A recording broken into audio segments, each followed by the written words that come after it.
Welcome back to Where is the Money? So with all the hype of the AI right now, companies are doing thousands of layoffs, replacing jobs with AI, and saying AI is the new wave. It's going to fix all the business problems. It's the new wave for the future, and everybody should be concerned about AI. It's the best technology, and it helps out the businesses and the economy. It's how they sell it. But is that the truth? Well, there's data coming out right now, and there being some reports that that's not exactly the truth. And to be honest, it hasn't been from the beginning. We're just now seeing the signs that there may be an AI bubble coming down the pipeline. Let's talk about it. Corporate and industries that utilize corporate systems are collapsing. Hi, my name is Beverly. I am a COO and your Chief Empowerment Officer. And here's the real kicker that they don't want you to know about AI and all of these digital transformation efforts. In 2 studies conducted in 2024 by McKinsey & Company as well as Integrate.io, they found that anywhere between 70 to 95% of all of these AI transitions and digital transformation efforts that these companies are doing are failing. The average is 85% of these companies are failing. Because after they spent all of those millions of dollars, these studies found that cultural and organizational barriers, not digital barriers, were the root problems. And their inability to address these at scale or at all is the result of over 12% in annual recurring revenue loss on average for these organizations, on top of the loss from these AI transformation efforts that they want to continue to convince you are working and are a part of the future. Let's pull up shares of Oracle because it's an interesting developing story as we have this conversation. And you could see a little while ago, these shares took a dip by about 5%. The information is out with a story today which says the following. I'm quoting directly from this story, and this is the reason why the stock is lower. Internal documents show the fast-growing cloud business has had razor-thin gross profit margins in the past year or so, lower than what many equity analysts have estimated. That could raise questions about whether the AI cloud expansions undertaken by Oracle and its rivals will affect profitability and sustain investors' expectations. So this really speaks to what you're talking about. But here we have, according to the information, and we're continuing to work on this, and we'll try and get you more in just a little bit. Nebius is down on this. You're looking at related names, really at a time where we are, as an investor class, sort of really trying to get an idea where we are. Whether there's a bubble, whether there's been too much spend, whether there's been too much speculation on what the spend will result in. And at least this story right now about Oracle is sending those shares lower. There's CoreWeave, which took a move lower on that as well. Josh, I didn't mean to interrupt you, but I don't want to sit on that as we watch that stock go down. I appreciate you bringing that into the conversation because that is exactly what it looks like when some air is let out of these types of bubbles. Now, we also have the issue of how they're getting this data. They're stealing the data. Some of these companies have been alleged of stealing the data. And with that, there has been some ongoing lawsuits and some rewards for that lawsuit because the people that they stole the work from to make these models, they have sued. The New York Times has filed a lawsuit in federal court against Microsoft and ChatGPT maker OpenAI over copyright infringement.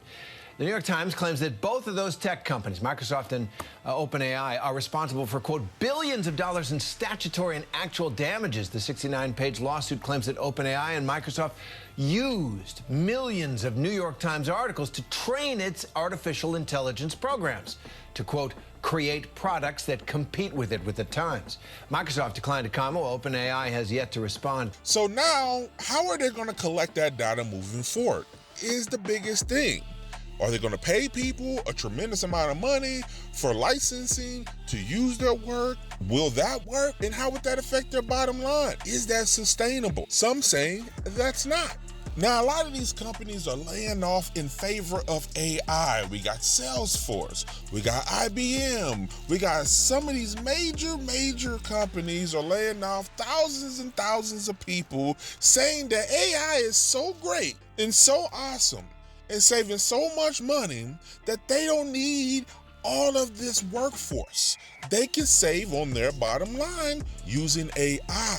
But is that the truth? Some are saying that this is all fabricated and all made up to hype up investor money. Industry has actually been, in some ways, in real financial trouble. I'm standing here outside a Meta data center. Investors have been pouring money into AI infrastructure projects. This one has cost about $700 million. Overall, it's tough to give an exact amount on the industry's investment because all of this money is private. But everyone more or less guesses it's at about $200 billion. There is no clear path to profitability. The original idea was that AI was going to be sold to businesses, but that has failed to materialize for all of the reasons that AI just isn't working all that well in the first place. These systems require the use of immense amounts of resources, compute. They assume that if they get enough people to use a product like ChatGPT, if it's popular enough, then there just has to be a way.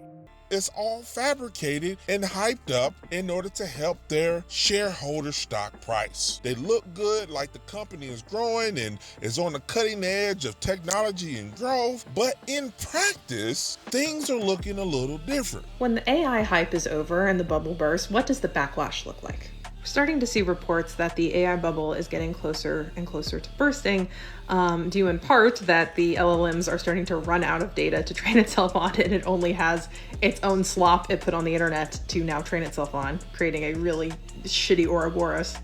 Anthropic also settled with the publishers who had their works pirated to train their LLMs without the author's knowledge and consent. And it's pretty clear Anthropic settled because the courts ruled that the fines were going to ultimately wind up in the billions of dollars for Anthropic, which would have absolutely destroyed the company. We're also seeing signs that this bubble is about to burst based on just economic predictions and how companies are now starting to turn away from their hastily assembled AI features and chatbots that they shove down our throats. With every big moment in society, the pendulum swings one way and then it radically swings the other way. Shout out to E.B. Johnson, who I'll tag down below, whose video about this and anti-intellectualism really got me thinking about this. And also AI and anti-intellectualism are two sides of the same coin because people don't want to think for themselves anymore. Anyway, when the AI pendulum swings from hype and shoving it down our throats to resistance, what does that look like? I think that one thing that's going to happen is that the process is going to become just as important as the creation. In other words, being able to prove you wrote, drew, made something, and didn't just use generative AI for it is going to become crucial. This mimics a similar shift in celebrity of the early 2000s when we were no longer really satisfied seeing celebrities act in their primary medium, like on TV or in a film. We wanted to see what their lives were off the screen, hence celebrity reality TV shows. We're already seeing accusations about AI now, right? Like the accusation that something is made with AI is now one of the worst criticisms you could possibly levy at someone. And I think that's a sign of what's to come when the pendulum swings the other way. So what does this look like? I expect more things like day in my life vlogs that will show people actually, typing or on set making something or painting something, or showing the process of what computer generated art looks like without generative AI. But I don't think it's going to be seamless because I think the damage AI has done in making us question what we see and whether or not we can trust anything online to an even greater extent than we already couldn't is probably pretty irreversible. Because once that trust is gone, how do you go about getting it back? And the backlash I'm proposing here is one that essentially involves more content creation, more glimpses in behind the scenes, more glimpses into the production process, the transparency of it all. And while on one hand that's good, it also creates more work for people. So what do you make of this? Do you think AI is the new wave and it's all what they say it is? Or do you see AI being a major issue in society to the point that it's no longer sustainable? You tell me, put your comments below. Let's talk about it. This is Where is the Money? Talk to you soon.